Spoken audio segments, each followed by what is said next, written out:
John, can you quickly see if I'm in this frame? I've got a feeling I'm too high.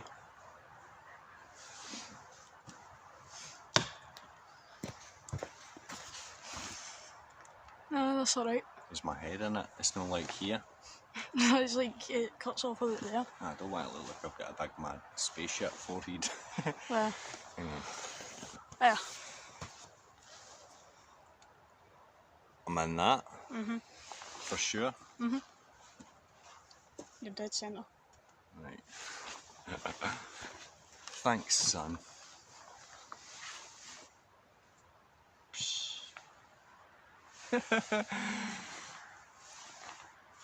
Good afternoon.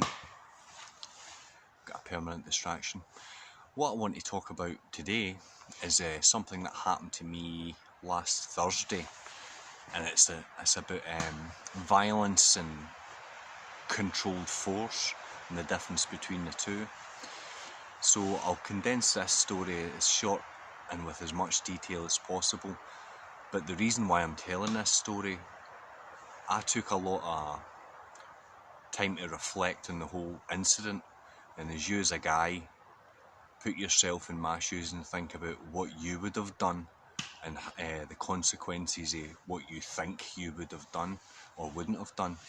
So anyway, last Thursday, and I'm speaking about this because I've recounted the story to a bunch of my clients, and it was always like an interesting story, and they seemed to be interested in the story, so I thought I'd share it online. So last Thursday, I had a day off work. My day off that week was Thursday, and I had taken the boys swimming. So after almost 2 hours in the chlorine and my eyes are burning out of my head, we go home. And on my day off, I like an afternoon nap because I'm becoming of age. So I'm lying on the couch, and it was a beautiful sunny warm day, really really hot. So I'm simply wearing a pair of shorts and nothing else.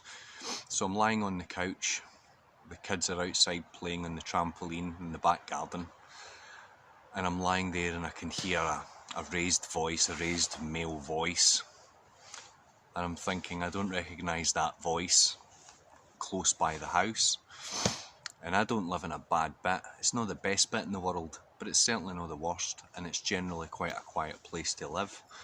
So I'm lying and I hear these raised voices, and I hear vulgarity, and I hear I'll fucking stab you, and I'm hearing all this stuff, and instantly I think, this is not what I want my youngest son, who's 8, to be hearing on a beautiful sunny day.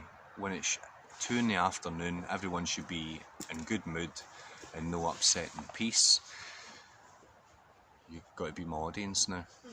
Thanks. So I puts on some shoes and I go out my back garden, out the back gate, to be in the middle of a potential fight between 3 young guys, early 20s, and this drunk guy, maybe about my age, maybe a bit older, but a stocky, sturdy kind of guy. And these 3 young guys, they're physically in stature no really kind of matching up to this drunk chap. So I've decided these guys fighting isn't the best thing in the world. Now in Scotland, we have a thing called the Ned, which is the non-educated delinquent, and they have certain characteristics and mannerisms that they all adhere to. They all dress similarly, they all they all kind of have the same language and the same kind of vibe, in the same way like a goth. You could say all goths have got similarities, and metalheads and Neds and geeks and feminists, they've all got coloured hair and glasses and all this kind of stuff.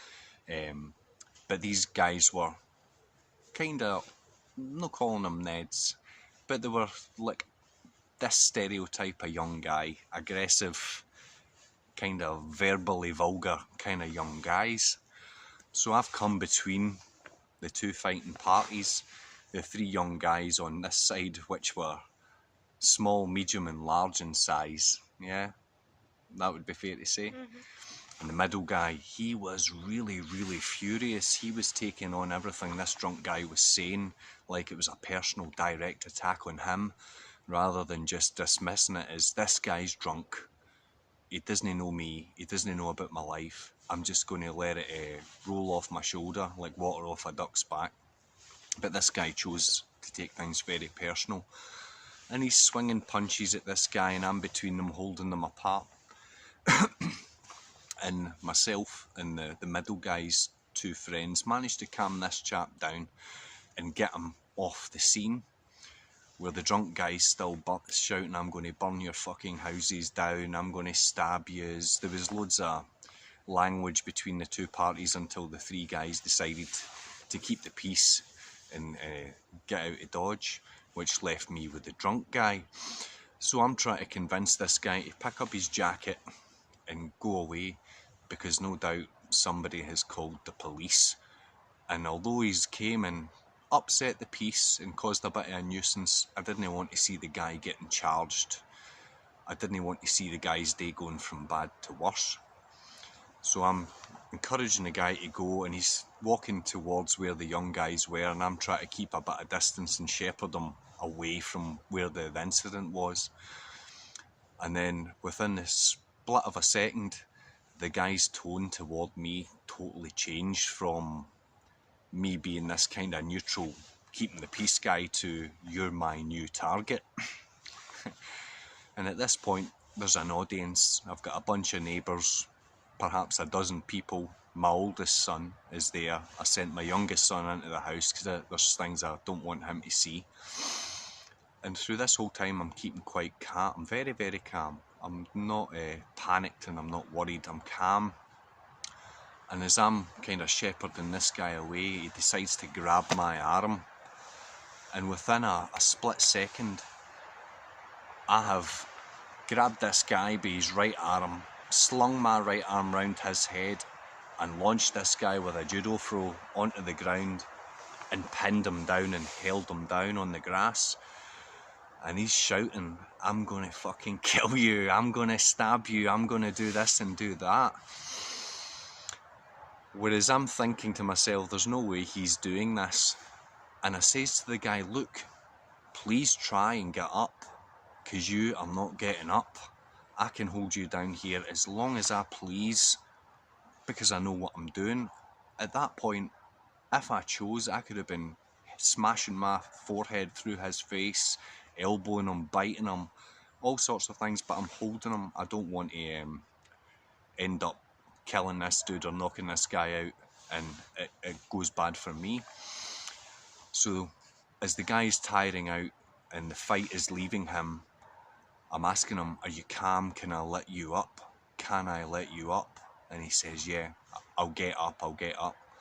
So I lets this guy up, and he's still really annoyed. He's no longer coming toward me. And I says to him, look, I have no doubt the police have been called, and I know something besides me and these boys have upset you today, but you must get out of here before the police come, because you're going to end up in a cell and it's going to be terrible for you. And the guy extended his hand to me and introduced himself, and I introduced myself and shook his hand. This is after this guy's been launched through the air like a missile, and pinned down with some ease, and we've built that bridge. So I says to him, on any other given day, I would love to speak to you and find out what's causing you the pain, because you're clearly hurt, and this is no the day to do that. And as I said that to this guy, his eyes filled up with tears, and he became quite emotional, because I was tuning into him. I had bypassed all the anger that was making him want to fight these guys and making him want to fight me and burn houses down and stab people and stuff. That was the voices, the thoughts of the devil, making him act in a certain way. But when I really kind of struck a chord with him, the true guy, the guy that wants what I want and what doesn't want what I don't want, he became very present and very emotional. So I managed to calm. He was calm at this point, and I says, you must go, someone has called the cops. And at that moment, two police come round the corner, one guy, maybe 30, and some woman, probably about 5'4", blonde hair. And the real world has zero chance of subduing or detaining this bear, this drunk, angry bear. What upset me, or not really upset me, but it made me think, what was the point in me putting myself in harm's way, knowing that there was a potential risk to me getting involved in this scene. The first thing the cops came round the corner and said when they seen this guy and he about turned and was trying to walk away was, "Where the fuck do you think you're going?" And I thought, I've just come out and put myself in harm's way. I could have got beat up by these three young dudes, or this drunk dude could have beat me up, or everybody could have beat me up.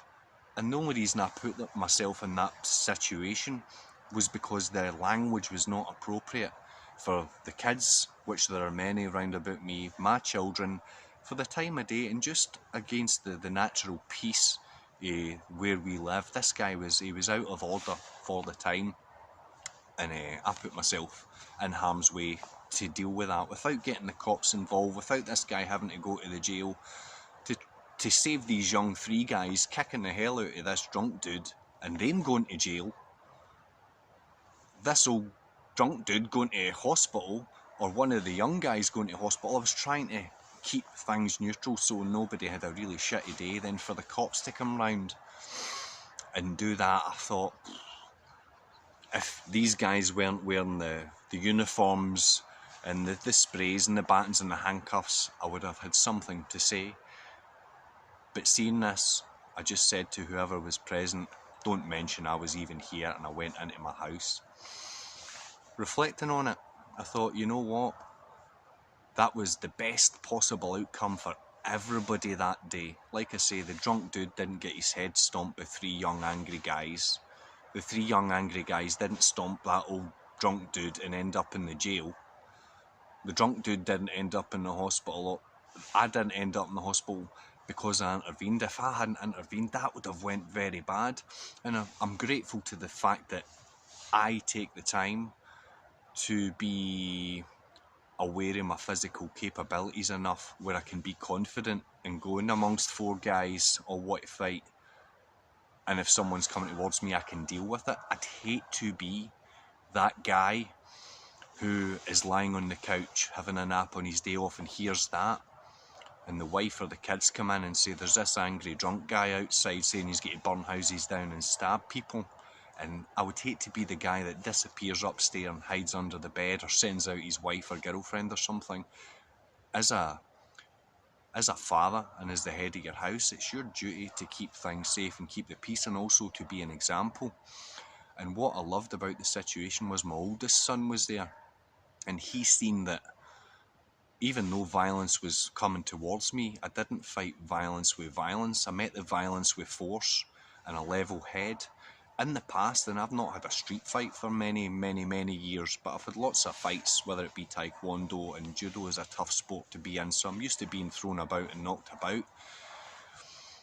But in the past, had this happened at a time where I didn't have the judo skills, my first instinct would have been to box his head off his shoulders or kick his head off his shoulders, probably leading to this drunk guy getting knocked out, or worse, falling, hurting his head and dying. Then it would have been me.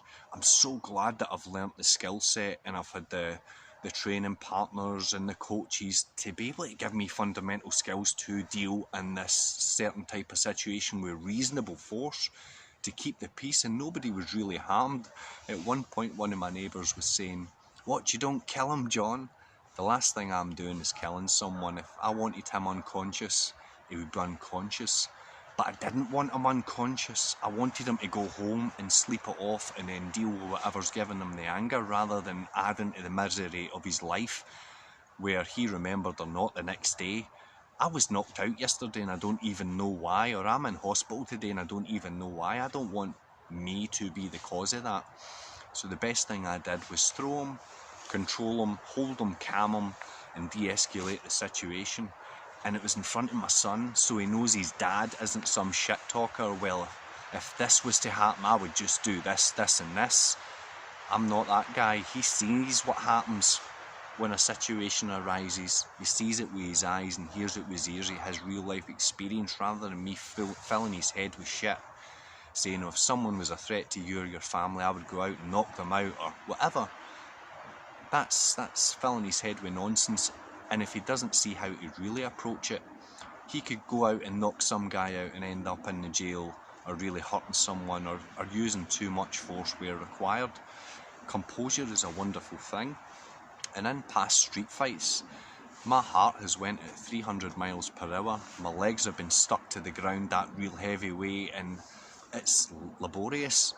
But that situation last Thursday, I was calm as a cucumber the full time afterwards, because I had done the right thing. I wasn't worried about the police coming or this guy coming back. I really hope that the drunk guy, on reflection, if he remembers much, really thinks, that big tall hairy guy saved my ass that day. I could have got stomped or stumped one of these young guys, or worse still. So I hope that me keeping calm and being a peacekeeper has had some sort of influence on him, because for that moment I was his environment.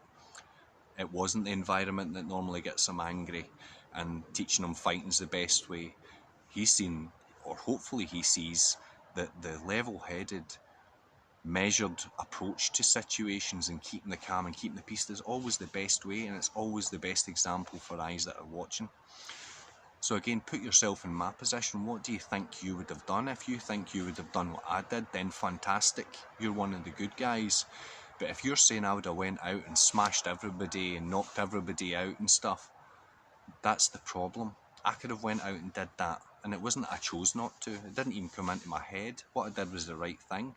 If I was wanting to show off and appear to be an arsehole, which is in the present world seems to be a cool thing, just knocking people out and happy slapping and all this shit, or jumping 4 guys v1 and all that crap. I want to go out and do what's right. I don't particularly want to fight or throw people about, but if I need to, I will. So in that position, what would you have done? Would you have disappeared upstairs and hid under the bed? Or would you have been an example of how to be and try and keep the peace and try and be an example of order and goodness? Because I truly believe that goodness was working through me at that point. It wasn't me, it was working through me for the best outcome for everyone. So, short and sweet today. Let me know what you think. God bless. Bye-bye.